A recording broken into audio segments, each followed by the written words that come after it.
Nagsimula ang pagpapalaya ng Crimea hindi sa biglaang pagsalakay sa lupa, kundi sa sunod-sunod na direktang pag-atake sa mga daluyan ng supply ng Rusya.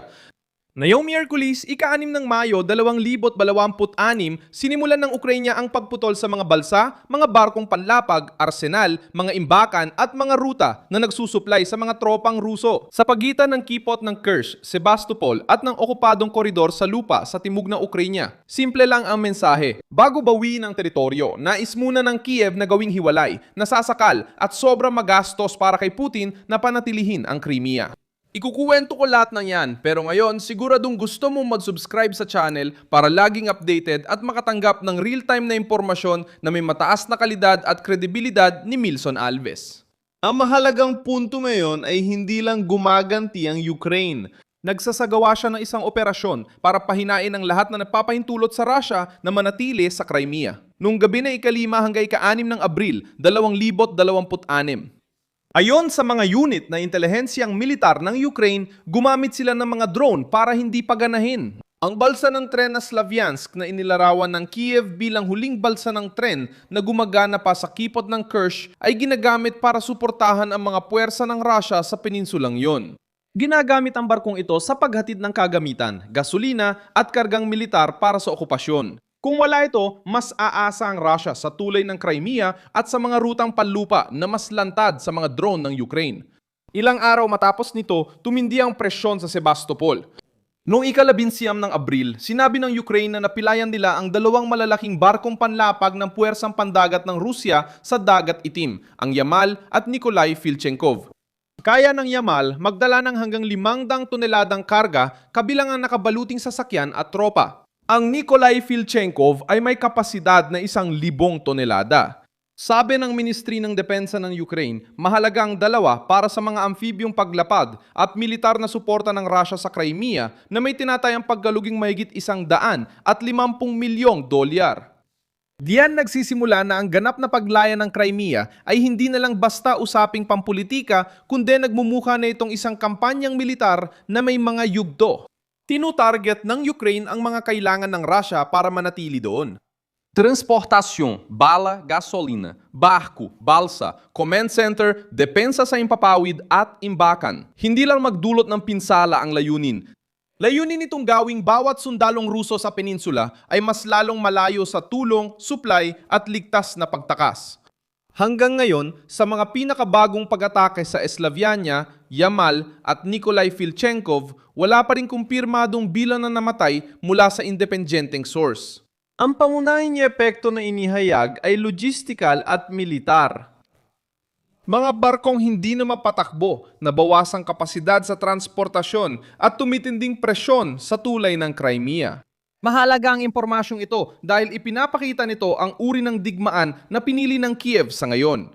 Hindi ito tungkol sa agarang pagpasok ng mga tropa sa peninsula, kundi ang pahinain ng okupasyon mula sa loob hanggang sa maging mabigat, mahina at mahirap sustentuhan ang presensya ng Russia. Ang Crimea ang pinakasensitibong bahagi ng digmaan dahil doon itinayo ni Putin ang isa sa pinakamalalaking pagpapakitang gilas ng kapangyarihan ng makabagong Russia. Ilegal na inaneksa ang peninsula noong 2014 matapos sakupin ng puwersang Russian ang mga gusali, komunikasyon at estratehikong lugar sa gitna ng kaguluhan sa Kiev. Simula noon, nakita ng Moscow ang rehiyon bilang base militar, pambansang simbolo at plataporma sa pagkontrol sa Dagat Itim. Ang Sebastopol, punong tanggapan ng Black Sea Fleet, ay sentro ng operasyon ng Russia laban sa Ukraine mula nang magsimula ang malawakang pananakop noong 2022. Kaya mas mahalaga ang opensiba ng Ukraine sa Crimea kaysa sa mga hiwa-hiwalay na atake. Kapag inatake ng Kiev ang mga barko sa Sebastopol, mga balsa sa Kerch at mga imbakan sa mga okupadong ruta, pinapakita nilang hindi ligtas ang Crimea. Inangkin ni Putin ang peninsulang ito para magpakita ng lakas sa Dagat Itim. Pero ngayon, sinusubukan ng Ukraine na ipakita na maaaring maging patibong ito sa lohistika ng Kremlin. Ang tulay ng Crimea ang susunod na malaking punto ng presyon. Ang estruktura ay nag-uugnay sa mainland Russia at sa peninsula sa kipot ng Kerch at may mahalagang militar at simbolikong halaga.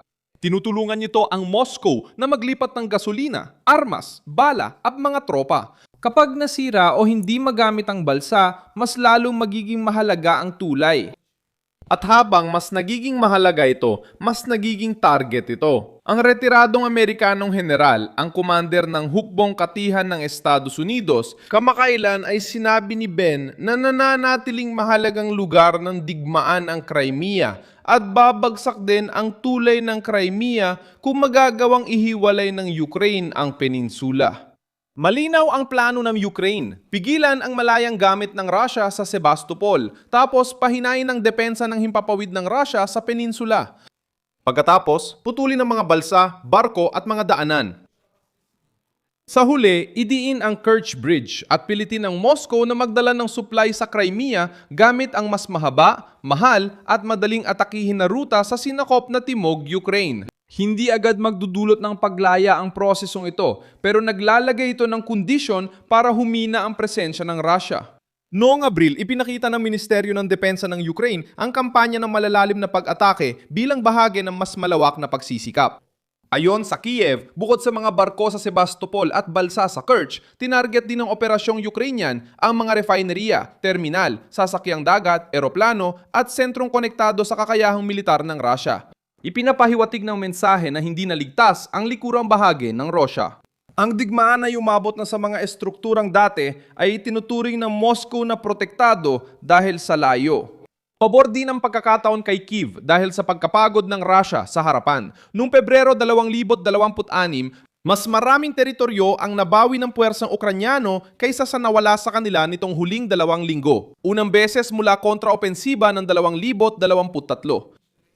Ayon sa pagsusuri ng Kiev Post, batay sa Institute for the Study of War.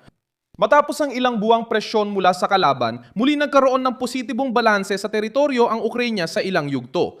Kasabay nito, nahihirapan ng Rusya na mapunan ang mga nawala sa kanila. Iniulat ng Al Jazeera na hindi nagawang mapunan ng Moscow ang lahat ng nawala sa kanila mula Disyembre at ang bilis ng pagre-recruit sa unang 3 buwan ng 2026 ay mas mababa kaysa sa kinakailangang average para maabot ang taunang layunin na inihayag. Direktang naapektuhan ng kakulangan ng tauhan ang Crimea. Ang isang hiwalay na okupasyon na may mas kaunting mga barko, mas kaunting mga ferry, mas kaunting depensa sa himpapawid at mas kaunting pamalit na tauhan ay nagiging mas mahirap panatilihin. Sa larangan ng politika, nakakuha rin ng panibagong lakas ang Ukraine. Nagkasundo ang European Union na i-unblock ang 70 bilyong euro na pautang para sa Kiev matapos alisin ng Hungary ang veto nila. Dumating ito matapos muling dumaloy ang langis mula Russia papuntang Hungary at Slovakia sa Druzhba Pipeline na tinawag ni Volodymyr Zelensky na tamang senyales sa panahon ngayon. Ang parang ito ay tumutulong sa Kyiv suportahan ng depensa, bala, industriya ng militar at paglaban sa mahabang bigmaan. Mahalaga ang dagdag na tulong pinansyal dahil hindi lang tapang ang kailangan para mapalaya ang Crimea. Nakasalalay ito sa mga drone, misil, intelihensya, produksyong industrial, depensa sa himpapawid, bala at kakayahang umatake ng paulit-ulit. Ang operasyon laban sa tango ay nangangailangan ng tiyaga at patuloy na presyon. Dapat pabagalin ng Ukraine ang bawat muling pagsuplay ng Russia, gawing lantad ang mga barko at gawing delikado ang bawat ruta. Iyan ang kaibahan ng simbolikong atake at totoong kampanya ng pagpapalaya. Ipinapakita ng kasaysayan na matagal nang sinusubukan ng Ukraine ang estratehiyang ito. Noong Setyembre 2023, tinamaan ng Kyiv ang punong himpilan ng hukbong dagat ng Rusya sa Dagat Itim sa Sebastopol. Inamin ng Russia na may nawawalang sundalo habang iginiit ng Ukraine na mas malaki ang epekto ng pag-atake. Binigyang diin ng AP na ang Crimea na iligan na inangkin noong 2014 ay naging madalas na target dahil ito ang nagsisilbing sentro ng suporta sa pananakop ng Russia. Ipinakita ng pag-ataking ito na ang pangunahing base ng hukbong dagat ng Moscow sa Dagat Itim ay hindi na kasing laya tulad dati. Ang kasaysayan ng Crimea ang nagpapaliwanag kung bakit ang teritoryong ito ang humuhubog sa mga tunggalian ng higit pa sa laki nito sa mapa. Noong ika-19 na siglo ang digmaan sa Crimea ay nagharap sa malalaking kapangyarihan sa Europa at Imperyong Ruso para sa kontrol ng Dagat Itim at balanse ng kapangyarihan sa paligid ng Imperyong Ottoman. Ngayon, sinusubukan ng Kyiv ang parehong lohika, hindi sa lumang digmaang imperyal, kundi gamit ang drone, misil at pag-ataking logistiko laban sa makabagong okupasyon. Ipinapakita rin ng ibang mga bansa na ang mga sinakop o hiwalay na teritoryo ay maaaring bumagsak kapag naputol ang kanilang mga linya ng supply. Sa kasaysayan ng mga kampanyang militar, nagiging mahina ang mga isla, tangway at enclave kapag nawala ng daungan, tulay, riles ng tren at guho. Ang Crimea ay pasok sa ganitong lohika dahil umaasa ito sa panlabas na koneksyon para mapanatili ang mga tropa, gasolina, depensa sa himpapawid at bala. Kung hindi na makapaglipat ng kargamento ang Rusya sa Kerch, laging nangangganib ang Sebastopol at palaging tinatarget ng drone ang land corridor. Nagiging salita na lang ang kontrol ng Rusya kaysa tunay na seguridad. Ngayon, susunod ay yugto ng tuloy-tuloy na presyon. Dapat ipagpatuloy ng Ukraine ang pag-atake sa mga balsa, barko, radar, depensang panghimpapawid, imbakan at mga ruta ng supply ng panggatong. Pwede rin nilang dagdagan ng presyon sa tulay ng Crimea kahit wala pang bagong opensibang panlupa na inaasahan sa malapit na hinaharap. Ang layunin ay iwan ng Rusya na may iilang masasamang pagpipilian. O kaya magtuon ng Moscow ng mas maraming depensa sa peninsula at pahinain ng ibang harapan o tanggapin na lalong nalalantad ang Crimea. Para kay Putin, hindi lang basta sinakop ang Crimea, kundi naging personal na simbolo ito ng kapangyarihan niya. Ang pagkawala ng seguridad sa peninsula ay tila pagamin na maaring mabawi ang pinakamalaking tagumpay ng Russia sa geopolitika mula 2014. At para kay Zelensky, nananatiling mahalagang bahagi ng soberanya ng Ukraine ang Crimea. Bawat bausang sinama, bawat barkong napahinto, at bawat imbakan na nasira ay nagpapabago sa imahe ng kontrol na sinubukang ipakita ng Moscow sa loob ng mahigit isang dekada. Ako si Milson Alves. News, layunin kong bigyan ka ng totoong balita araw-araw. Nasa video description ang mga news link. I-like ang video, mag-subscribe sa channel at tingnan ang mga komento para maging mas aktibo sa komunidad ng Milson Alves.